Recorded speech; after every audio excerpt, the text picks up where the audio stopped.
get to test out the front-facing camera of my new phone. Well, it's not really new, it's more like borrowed. It's pre-owned. It wasn't my mother's. It's only a step up from my original operating system, but it means that I can play Pokemon Go now, so it's totally worth it. I can see you in the crowd. I can see you 'cause your heart lights up the sky.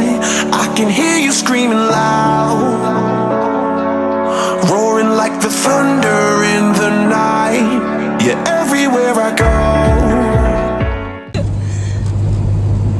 So I've been dealing with a lot of stress lately and some couple of embarrassing situations. And I realized that I have a very, very particular way about dealing with it. And I hope you find this useful in dealing with stress yourselves, but a lot of people have their own way of dealing with it, and also this is kind of to poke fun at myself more than anything. So, a lot of the time, if I'm in an embarrassing situation, when I was a kid, I used to avoid talking about it. I pretended it didn't exist. Like, oh yeah, everything's fine, I'm just gonna go on with my life.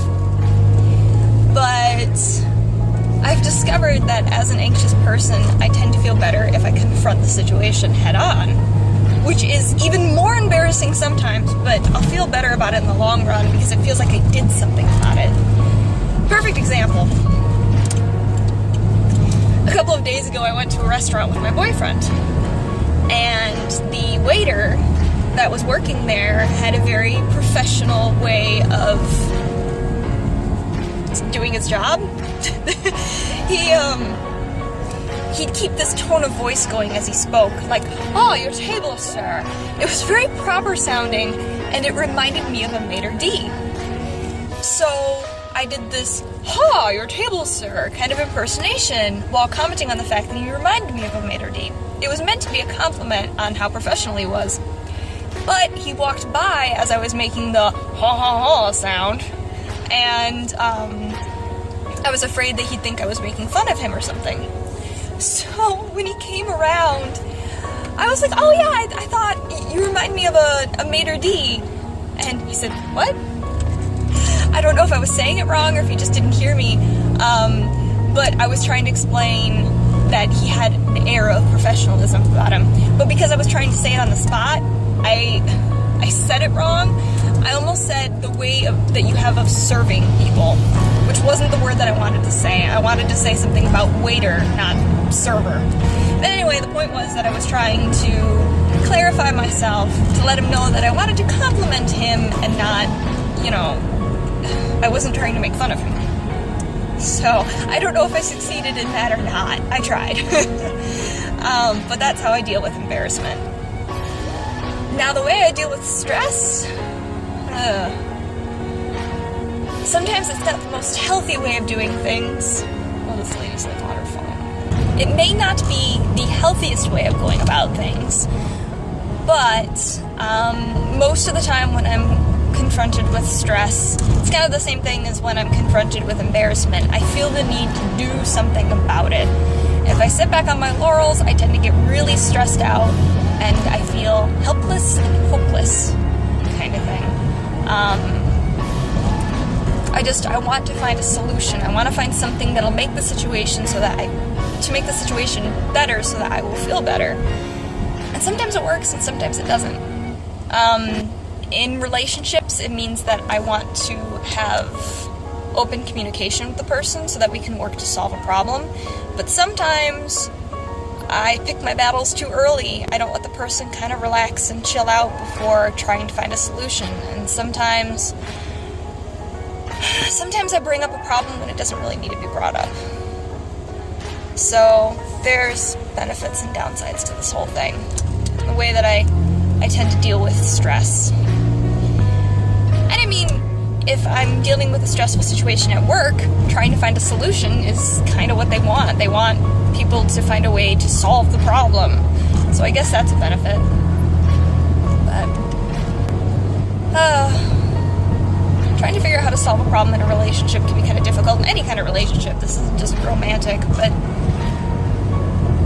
trying to have open communication while trying not to pick at wounds, or trying not to bring up an issue that might not really be an issue. trying not to make a big deal about it while also wanting to talk about it. It's difficult. There's an article that I read some time ago that talked about stages of a relationship, and it's not the official stages of a relationship.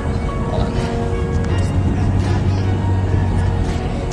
It's not the official stages of a relationship, it's just this blogger's definition of stages, but they had a pretty good explanation of one of them. They considered a stage of the relationship, like, I think it was like the third stage. I think they called it expectations. And in this stage, they said that people have expectations about their partner in this relationship. And if the partner doesn't do what they expect, it can cause problems. And I think this is where I kind of fail in a lot of relationships. Well, not necessarily fail, but when you try to surprise somebody with something and they don't seem to be so into it, or they're not ready for it, or they just don't respond in the way that you expect them to, that's that stage of expectation.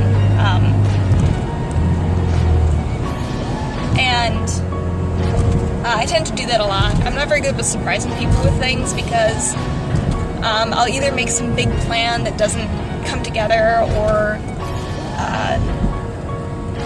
it doesn't work out, or I'm really, instead of trying to keep playing the game of making it a surprise and like dropping hints and being subtle, I'll be really upfront about it, thus kind of ruining the surprise, because I'm not a subtle person, that's just not who I am. So if the original surprise doesn't really work out, I'll just kind of come clean. See if they're interested in doing the thing that was the original plan.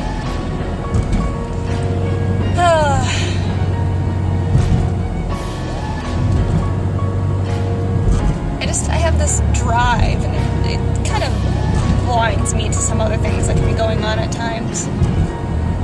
But it's who I am. So anyway, I wanted to know how you guys deal with stress, and what you do when you're in an embarrassing situation. If you confront it, or if you just kind of let it go, let it roll off your back, so to speak. I want to know. Talk about it in the comments. Start up your own little discussion. Alright.